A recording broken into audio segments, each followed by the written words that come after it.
గట్టవతల ఏదులో ఉంటుంది ఊరు అయితే ఇది కొల్లాపూర్ కాన్స్టిట్యూన్సీలో చివరి గ్రామం తీగలపల్లి ముందర సార్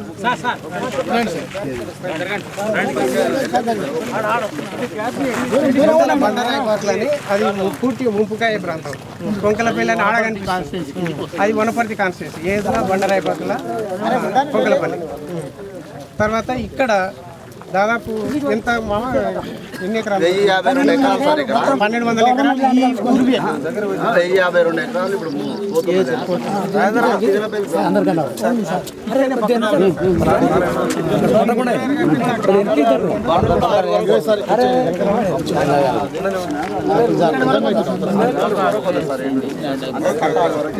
ఈ కట్ట తీసేస్తారు ఇప్పుడు ఈ కట్ట దాని కొరకు చేశారు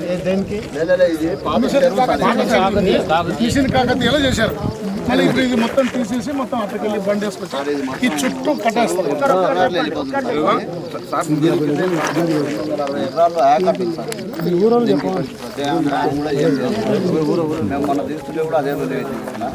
బండి ఎట్లా వస్తుంది అట్లా అట్లా మళ్ళీ పెంచుతారు బండి ముందరికి వస్తుంది చెప్పని బండి ఎక్కడ వస్తుంది సార్ అక్కడ ముందరికి మంచి వస్తున్నారు సార్ ఆడ వరకు సార్ బండి వచ్చేది ఆడేసి ఆ నుంచి ఇక్కడ లోన్కి వేసి సార్ అబ్బాయి గారు ఇది అంటే సెంటర్ సార్ ఇది సార్ నార్లాపురం నుంచి రిజర్వాయర్ మనం పాలమూరు రంగారెడ్డి అన్నాం కదా పంప్ హౌస్ అక్కడ నుంచి పంప్ హౌస్ అక్కడ దీంట్లోకి ఎత్తుకొస్తుంది ఇది డిజైన్ ఆ గట్టు లేదా అన్న నుంచి పెట్టింది ఎత్తిపోయి పంపు సార్ దీంట్లో ఒక సిస్టమ్ ఉంది సార్ ఇది టోటల్గా ఇప్పుడు ఇది ఒకటి ఏంటంటే చుట్టూ గుట్లు గట్లు ఉన్నాయని చెప్పి సెలెక్ట్ చేశారు అయితే దీనికి చుట్టూ బండేస్తుంటారు ఇప్పుడు నార్లాపురం దానికంటే దీనికి ప్రతి రిజర్వాయర్ కూడా చుట్టూ కట్ట పెద్ద మొత్తంలో వేసేసి నీళ్ళు ఎత్తున నింపుతాను అన్నమాట సేమ్ మల్లన్న సాగర్ లాగానే సార్ మల్లన్న సాగర్ లాగా మొత్తం 4 వైపులా ఇప్పుడు దీనికి ఇక్కడ గుట్ట ఉంది ఇక్కడ గుట్ట అంటే వచ్చే కేఎల్ఐ మొత్తం కట్ అయిపోయింది సార్ ఇక్కడ కేఎల్ఐ ఇంట్లోనే వస్తున్నాయి అట్లా ఉంది మనకు గుడిపల్లి నుంచి మనకు వచ్చేది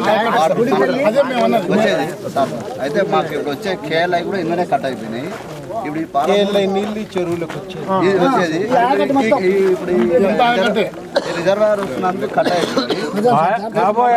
అయిపోయింది ముందు ముంపు అవుతుంది కేఎల్ఐ కట్ అయింది ప్లస్ దీని నుంచి మాకేం లేదు సార్ కెనాల్స్ వచ్చినాయి సార్ కెనాల్స్ వచ్చినాయి కెనాల్లో ఏమైందంటే కేఎల్ఐ కట్ల దాని కొరకు కొంత ల్యాండ్ అక్విజిషన్ జరిగింది ఇప్పుడు గుడిపల్లి హైట్లో ఉంది అక్కడ నుండి ఇదంతా ఇప్పుడు కేఎల్ఐ కట్ట కింద స్థిరీకరించారు ఇప్పుడు దీన్ని మళ్ళీ ముంచేసి మళ్ళా పాలమూరు తీసుకుపోతాం అనేది సోర్సెస్ కూడా ఇరిగేషన్ ఉన్నది సార్ ఇప్పుడు ముంచేయడం వల్ల ఇరిగేషన్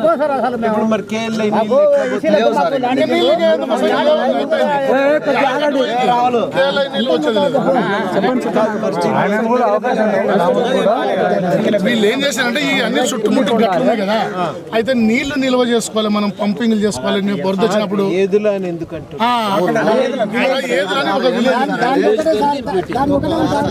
గతంలో ఏమైంది సార్ వీళ్ళందరూ ఏం చేయాలంటే జలసాగర సమితిలో మేము కొడుతూ ఉన్నాం అప్పుడు ఏదో కాబట్టి ఏదో ప్రతిపాదించినప్పుడు ఏమైందంటే అది అట్లే కాన్స్టెంట్గా నడుచుకుంటూ వచ్చింది.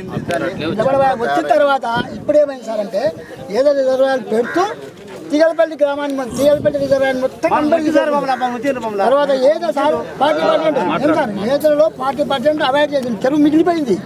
మా దగ్గర మొత్తం 100% అయిపోయింది. మా దగ్గర ఉన్నటువంటి రైతులు మొత్తం 70% ఉన్నాం సార్. ఇక్కడ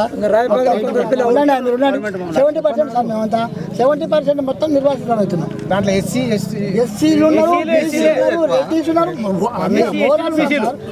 తర్వాత ఇంకోటి సార్ మాకు వాస్తవంగా మేము ఆ రోజుకి ఇక్కడికి వచ్చిన వాళ్ళు ఓఎల్టీ గారు తర్వాత అందరూ వచ్చిన తర్వాత ఏమైందంటే మేము అడిగాం సార్ మీరు ఈ విధంగా మాకు రిజర్వాయర్ చేస్తారు. రిజర్వాయర్ చేసిన తర్వాత మాకు చెరువు కిందటువంటి 250, 250 ఎకరాలు మాకు ఆయకట్టు ఉంది. మా పరిస్థితి ఏంది? మాకంటే మాకు ఒక ఆప్టెక్ కావాలని పెడతాము. మీకు ఎలాంటి ఇబ్బంది లేదు. మీకు అది నెంబర్ 1. తర్వాత నెంబర్ 2 ఏం చెప్పిన మాట్లాడుతుంటారు.